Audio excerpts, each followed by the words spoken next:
अन्ना हजारे जी काफी समय से इन आपदा वालों के कुकर्मों की पीड़ा झेल रहे थे।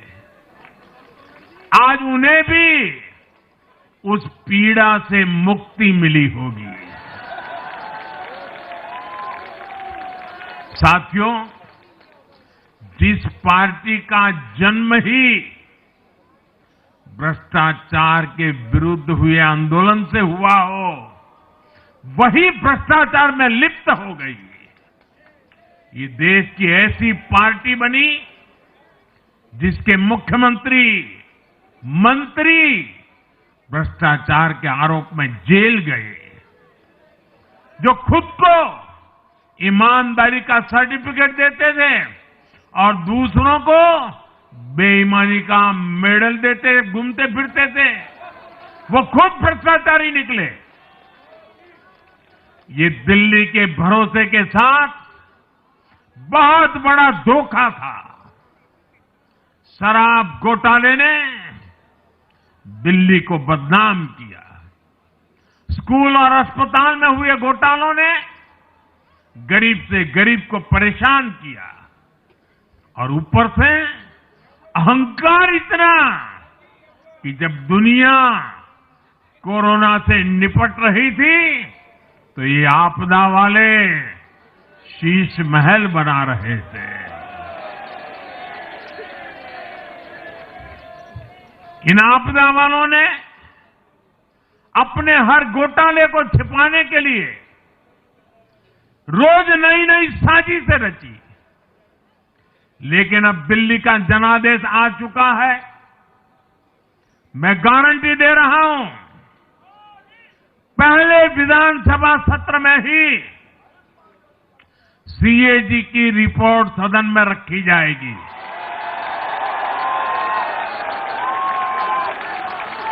भ्रष्टाचार के हर तार की जांच होगी और जिसने भी लूटा है उसको लौटाना पड़ेगा।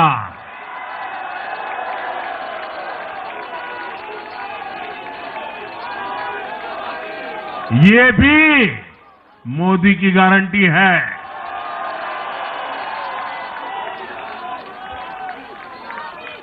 साथियों, आज जनता ने फिर एक बार कांग्रेस को कड़ा संदेश दिया है। दिल्ली के चुनाव में कांग्रेस ने जीरो की डबल हैट्रिक लगाई है। देश की राजधानी में देश की सबसे पुरानी पार्टी का लगातार दिल्ली में 6 बार से खाता नहीं खुल रहा है और ये लोग खुद को पराजय का गोल्ड मेडल देते फिर रहे हैं। सच्चाई ये है कि कांग्रेस पर देश बिल्कुल भरोसा करने के लिए तैयार नहीं है।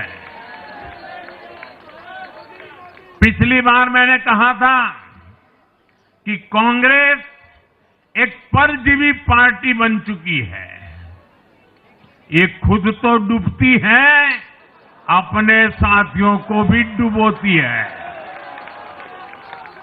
साथियों, कांग्रेस एक के बाद एक अपने सहयोगियों को खत्म कर रही है और इनका तरीका भी बड़ा मजेदार है।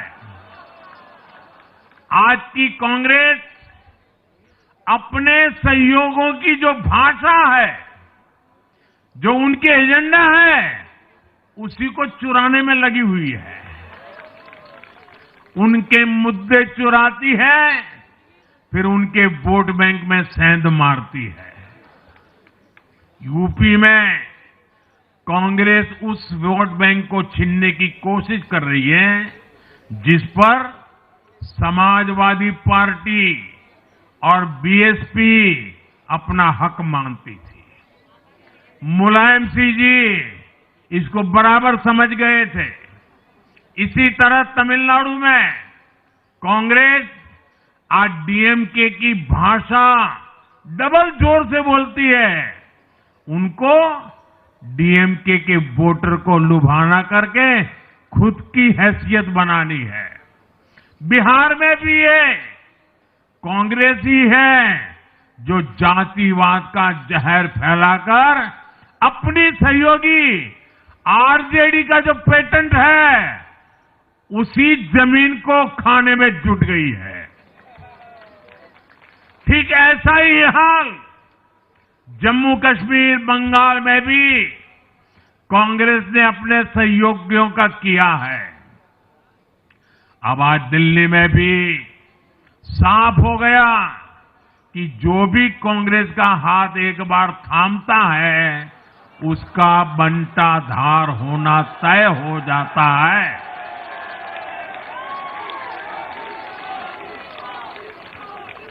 और जो राजनीति का अध्ययन करते हैं उनके लिए मैं आज एक काम छोड़ देता हूं। देखिए, इन्होंने 2014 के बाद 5 साल तक अपनी नाकामी के लिए हरियाणा के लोगों पर इतना बड़ा आरोप लगा दिया। साथियों, मैंने चुनाव प्रचार के दौरान संकल्प लिया है कि यमुना जी को हम दिल्ली शहर की पहचान बनाएंगे।